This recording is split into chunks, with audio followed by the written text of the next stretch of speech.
أعوذ بالله من الشيطان الرجيم. بسم الله الرحمن الرحيم.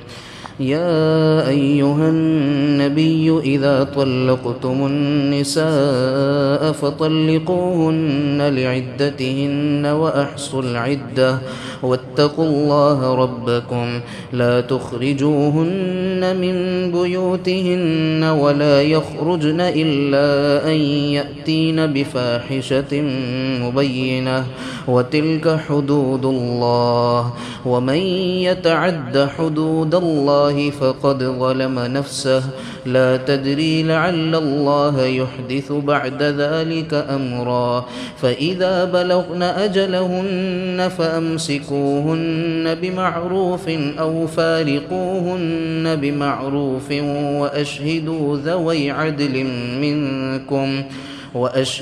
ذوي عدل منكم وأقيموا الشهادة لله ذلكم يوعظ به من كان يؤمن بالله واليوم الآخر ومن يتق الله يجعل له مخرجا ويرزقه من حيث لا يحتسب ومن يتوكل على الله فهو حسبه إن الله بالغ أمره قد جعل الله لكل شيء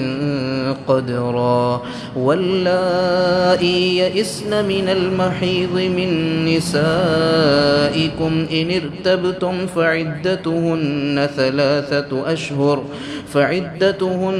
ثلاثة أشهر واللائي لم يحض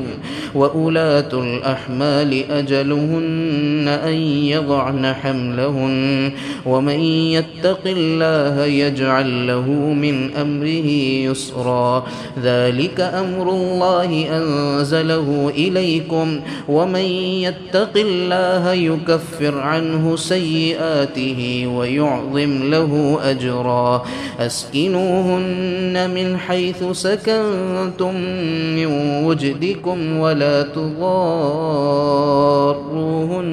لتضيقوا عليهن وإن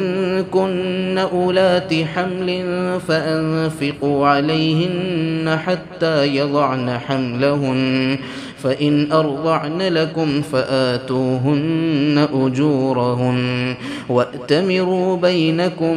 بمعروف وإن تعاسرتم فسترضع له أخرى لينفق ذو سعة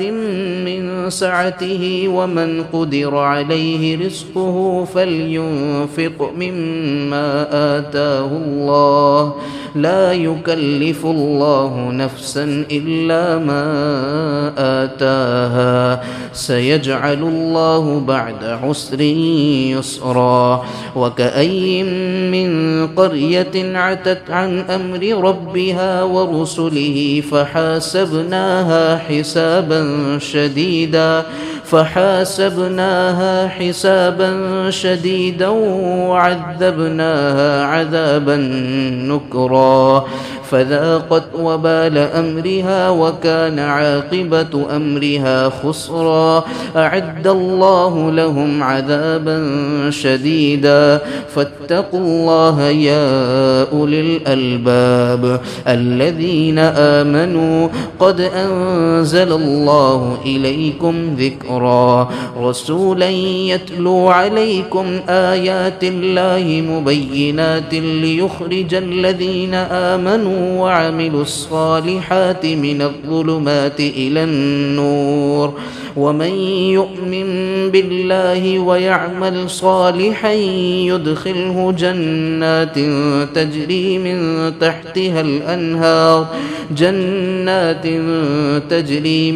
تحتها الأنهار خالدين فيها أبدا قد أحسن الله له رزقا الله الذي خلق 7 سماوات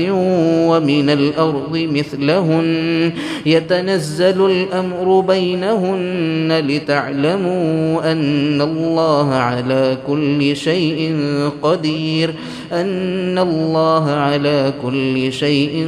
قدير وأن الله قد أحاط بكل شيء علما.